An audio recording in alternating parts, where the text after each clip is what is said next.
श्री गोपाळ कृष्ण भगवान की जय। लीळा नंबर 93। औसा स्तुती करते वेळी गणपत आपयोला शिक्षा पण। औसा सरळा गावाला भिक्षेला गेली होती। गणपत आपयोनी विचारले, आई तुम्ही कोणाचे? औसा म्हणाली, हाय रे तुला माहित नाही, आम्ही चक्रस्वामींचे। मग गणपत आपयो म्हणाले, आई आम्हाला सर्वज्ञांचे दर्शन घडवाल का?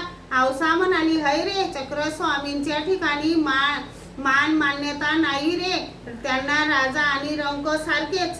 ते म्हणाले, ना आई काय करायचे आहे मान्यतेला, आम्हाला सर्वज्ञांचे दर्शनच पुरे। औसा म्हणाली, हो का रे तर चल। मग सर्वज्ञांच्या दर्शनाला आले। त्यावेळी सर्वज्ञ श्री नारायणाच्या देवळाच्या अंगणात गरुडाच्या पाठी मागे पूर्वाभिमुख आसनावर बसलेले होते। गणपत आपयोंनी सर्वज्ञांना दंडोते घातले, श्रीचरणा लागले। मग सर्वज्ञांनी त्यांची चांगलीच मान मान्यता केली। मग ते सर्वज्ञांजवळ बसले। तेव्हा सर्वज्ञ लघु स्वभावाला गेले, त्यांची मान मान्यता पाहिली आणि औसाला अकृत्रिम आनंद यायला लागला। सिंह नारायण देवळाच्या दारासमोर बाभुळीचे झाड होते, त्यावर चढली आणि म्हणू लागली, सर्वज्ञ कामधेनू, सर्वज्ञ कल्पतरू, सर्वज्ञ चिंतामणी असे म्हणत जायची। तसे गणपत आपयो समाधान पावत आणि म्हणत, असेच होय औसा देवी। तेवढ्यात सर्वज्ञ तिकडून आले, गरुडाजवळ उभे राहिले।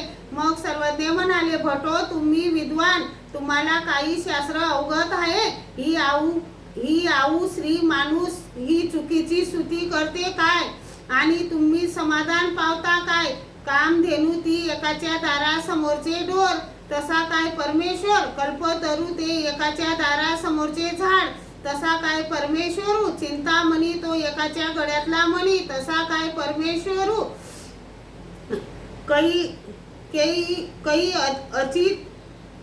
अचित न शक्ती परमेश्वरू, आणि ते चिंतामणी कामधेनू करा हो याला शिक्षा। आणि औसाची अकृत्रिम आनंदाची अवस्था भंगली। औसा म्हणाली, जी स्वामी जगन्नाथ हा राजमान्य ब्राह्मण, याला शिक्षा नको, जे काही करायचे ते मला करा।